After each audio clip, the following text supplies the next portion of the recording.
baik, terima kasih atas waktu dan kesempatan ini.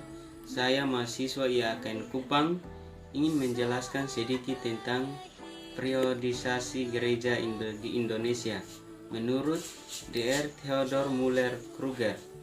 Periodisasi berarti usaha-usaha membagi masa sejarah gereja itu atau periode batas-batas waktu. Cara pembagian periode itu bermacam-macam.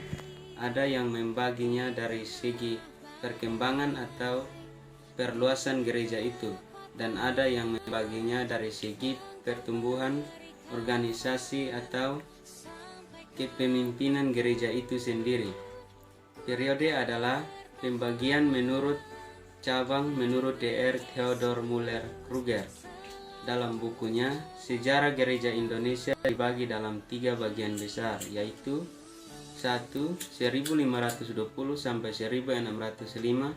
Pada zaman ini, bangsa Portugis datang untuk mengabarkan ajaran atau misi Katolik dan mengambil hasil rempah-rempah. Pada zaman itu, ia berkuasa di Maluku.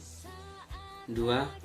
1605 sampai 1800. Pada zaman Sending, Pope datang mengambil posisi orang Portugis di Maluku dan mengabarkan Injil Kristen. 3. 1800 sampai 1920.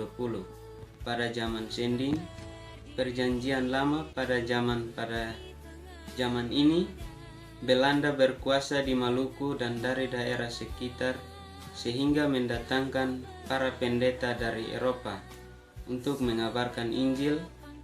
Arti sejarah gereja Indonesia dalam Kamus Besar Bahasa Indonesia memberi 2 arti tentang sejarah. Yang pertama adalah kejadian dan peristiwa yang benar-benar terjadi pada masa lampau. Yang kedua adalah pengetahuan atau uraian mengenai peristiwa yang benar-benar terjadi pada masa lampau.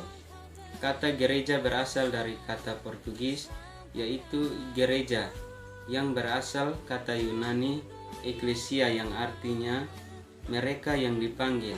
Jadi mereka yang pertama dipanggil oleh Kristus ialah para murid, dan sesudah kenaikan Tuhan Yesus ke surga dan turunnya Roh Kudus pada hari Pentakosta, para murid itu menjadi rasul, artinya mereka yang diutus untuk memberitakan Injil, sehingga lahirnya gereja.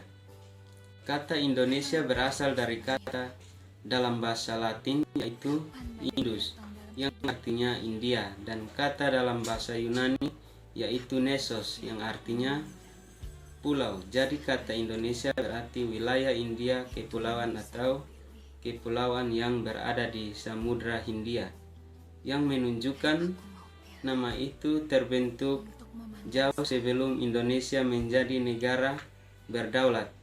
Jadi sejarah gereja Indonesia dapat didefinisikan sebagai kisah tentang aktivitas misioris, artinya misi dan respon orang-orang di Nusantara terhadap panggilan Yesus Kristus.